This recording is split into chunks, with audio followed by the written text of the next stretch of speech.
Assalamualaikum warahmatullahi wabarakatuh.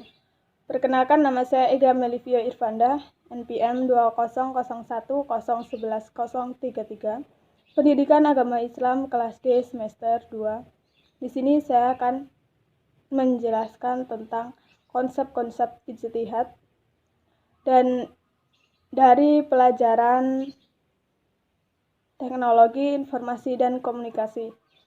Berikut dari penjelasannya. Konsep-konsep ijtihad. Yang pertama, objek ijtihad. Menurut Al-Ghazali, objek ijtihad adalah setiap hukum syara' yang tidak memiliki dalil yang qat'i. Dari pendapatnya itu, diketahui ada permasalahan yang tidak bisa dijadikan objek ijtihad. Syariat Islam dalam kaitannya dengan ijtihad dibagi dalam dua bagian. Ada syariat yang tidak boleh dijadikan ijtihad, yaitu hukum-hukum yang telah dimaklumi sebagai landasan pokok Islam, yang berdasarkan pada dalil-dalil yang qat'i, seperti kewajiban melaksanakan sholat, zakat, puasa, ibadah haji, atau haramnya melakukan zina. Kewajiban sholat dan zakat dalam firman Allah Subhanahu wa Ta'ala, yang artinya, dan dirikanlah sholat dan tunaikanlah zakat. Quran Surat An-Nur ayat 56. Selanjutnya, syariat yang bisa dijadikan lapangan ijtihad, yaitu hukum yang didasarkan pada dalil-dalil yang bersifat juz'ani, baik maksudnya petunjuk ataupun eksistensinya atau sudut, serta hukum yang belum ada nasnya dan ijma' para ulama.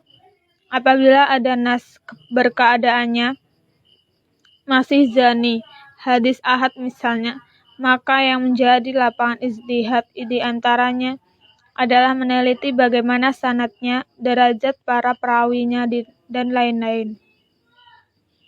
Lapangan ijtihad adalah dengan cara menggunakan kaidah-kaidah yang bersumber dari akal seperti qiyas, istihsan, mashalah, mursahalah, dan lain-lain. 2. Syarat-syarat ijtihad. Adapun syarat-syarat menjadi mujtahid di antaranya mengetahui ayat dan sudah yang berhubungan dengan hukum, mengetahui masalah-masalah yang telah diijma'kan oleh para ahlinya, mengetahui nasikh dan mansyukh, mengetahui bahasa Arab dan ilmu-ilmunya dengan sempurna, mengetahui usul fikih, mengetahui dengan jelas rahasia-rahasia tasyri' atau asyarur syariah, mengetahui kaidah-kaidah usul fikih, mengetahui seluk-beluk qiyas. Macam-macam ijtihad. Yang pertama, ijma' atau kesepakatan adalah kesepakatan para ulama untuk menetapkan hukum agama berdasarkan Al-Quran dan hadis yang terjadi. Yang kedua, qiyas. Qiyas adalah menggabungkan atau menyamakan, artinya menetapkan hukum dalam suatu perkara yang belum pernah masa sebelumnya. Yang ketiga, maslahah mursalah adalah cara menetapkan hukum yang berdasarkan atas pertimbangan kegunaan dan manfaatnya. 4.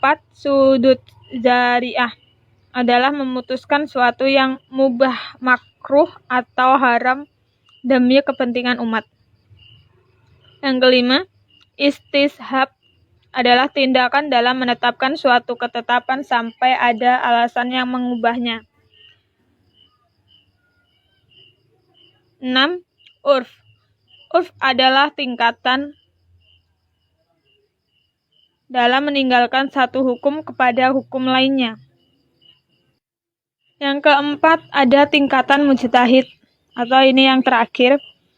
Mujtahid dalam hukum syara'. Mujtahid menggali, menemukan, mengeluarkan hukum langsung dari sumbernya.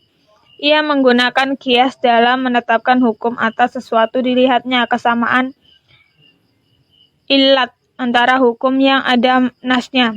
Mujtahid memiliki kualifikasi di kalangan ulama tabi'in adalah seperti Sa'id ibn Musayyab, Ibrahim al-Nakhai, dan ayahnya al-Bakir.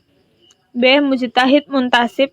Mujtahid ini berijtihad memilih atau mengikuti ilmu usul serta metode yang menetapkan oleh mujtahid terdahulu. Yang ketiga, mujtahid mazhab adalah mujtahid yang mengikuti imam mazhab tempat ia bernaung, baik dalam ilmu usul maupun dalam furu'. Berikut dari penjelasan dari konsep-konsep ijtihad. Apabila ada kesalahan, saya mohon maaf, dan kepada Allah saya mohon ampun. Inilah dari UAS untuk TIK, Teknologi Informasi dan Komunikasi. Sekian, terima kasih. Wassalamualaikum warahmatullahi wabarakatuh.